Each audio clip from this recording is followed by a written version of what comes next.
I get this a lot because, again, we're a vastly protein deficient country when we count a target of minimum zero point 0.8. If you're below zero point 0.8, we call you malnourished. And up to even 1.2 as you age, as you are working out. Even if you're not working out, you still need 0.8. If you are working out or not, 1 to 1.2 is a very safe and reasonable protein target as we age, because we're losing muscle just by sitting at default and aging with time.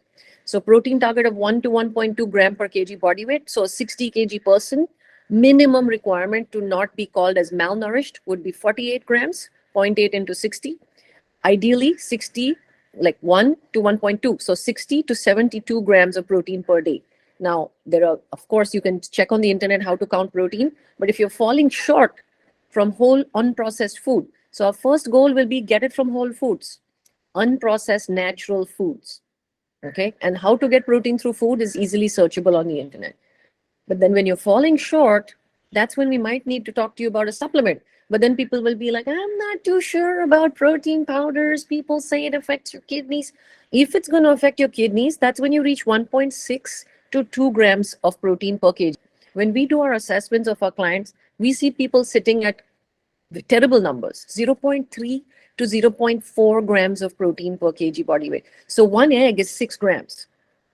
Okay, a whole egg with the yolk. If you throw the yolk, it's about 3.5 grams of protein.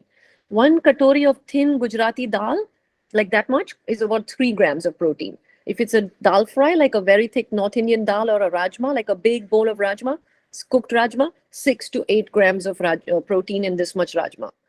We're talking about a 60 kg person requiring 60 to 72 grams of protein per day. Okay, so most of us will require a supplement if we can't get it through natural foods.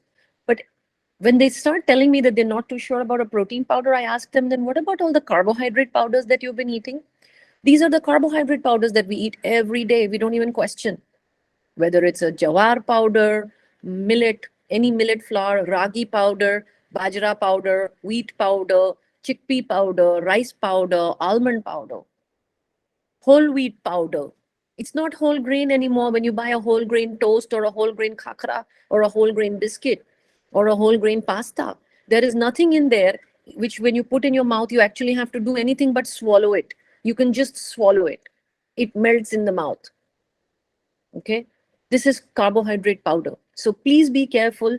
Check whether you're willing to take carbohydrate powder because somebody marketed it to you and you think it's natural, it's healthy, it's homemade, ghar ka khana. Yeah, fine. So if you don't want processed food, then don't take processed food, but be authentic across the spectrum of processing.